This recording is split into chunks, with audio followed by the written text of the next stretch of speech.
Tervehdys kaikille.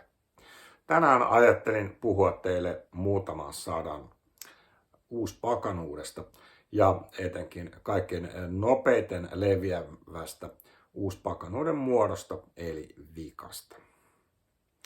Vikan kehitti englantilainen herrasmies nimeltään Gerald Gardner. Gardner oli tällainen hieman erikoinen eläkkeellä oleva virkamies, joka oli hyvin kiinnostunut okkultismista. Gardner itse väittää, että hänet on initoitu Noita Coveniin 1939, mutta tätä asiaa on jälkikäteen hieman kritisoitu. Joka tapauksessa Gerald Gardner otti vaikutteita erilaisista lähteistä, muun muassa kelteiltä, hindulaisilta, buddhalaisilta sekä jonkun verran myös vapaamuurareilta, koska hän itsekin kuului kyseiseen järjestöön. Vika-uskonto sai nykyisen muotonsa 1940-1950-luvulla pääpiirteittäin. Melko nopeasti vikka jakautui kahteen eri muotoon, nimittäin traditionaaliseen vikkaan ja elektiiviseen vikkaan. Traditionaaliset vikat ovat vikkoja, jotka ovat Covenin jäseniä ja he harjoittavat omaa uskontoaan täällä Covenissa. Covenit yleensä karkeasti ottaen voidaan sanoa jakaantuvat gardnerilaisiin ja aleksandrialaisiin. Tämän lisäksi on sitten eklektiivisiä vikkoja, jotka eivät kuulu Coveniin ja he toimivat yksin ja ottavat vaikutteita avoimista lähteistä vähän samalla tavoin kuin Gerald Gardnerkin teki. Mihin vikat sitten uskovat? Vikat uskovat Jumalaan ja jumalattareen, ainakin pääsääntöisesti.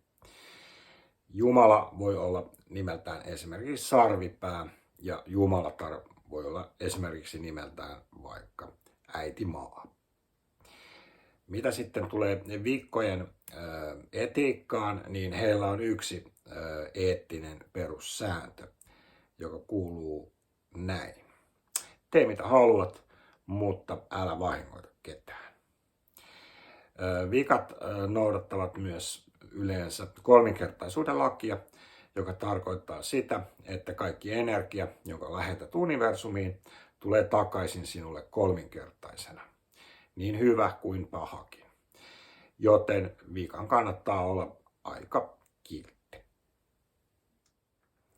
Vikoilla on hyvin voimakas yhteys luontoon ja heillä on 8 suurta juhlapyhää eli sapattia.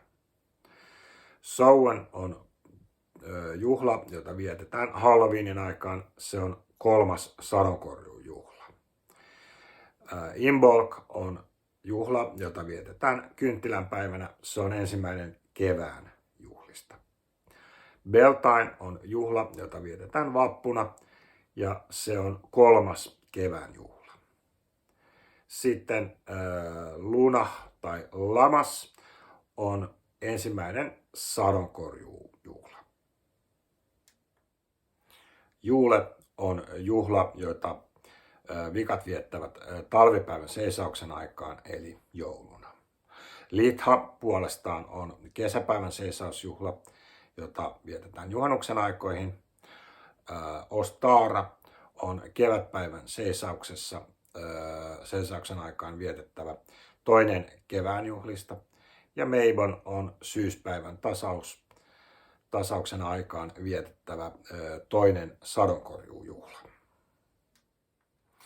Vikoilla on myös niin sanottuja täydenkuun juhlia eli esbat-juhlia. Niitä on vuodessa 12-13, vähän vuodesta riippuen. Tämän lisäksi heillä on myös erilaisia siirtymäriittejä, esimerkiksi häät, hautajaiset ja nimen antaminen. 2000-luvun alussa Suomessa oli noin 1000 vikkaa.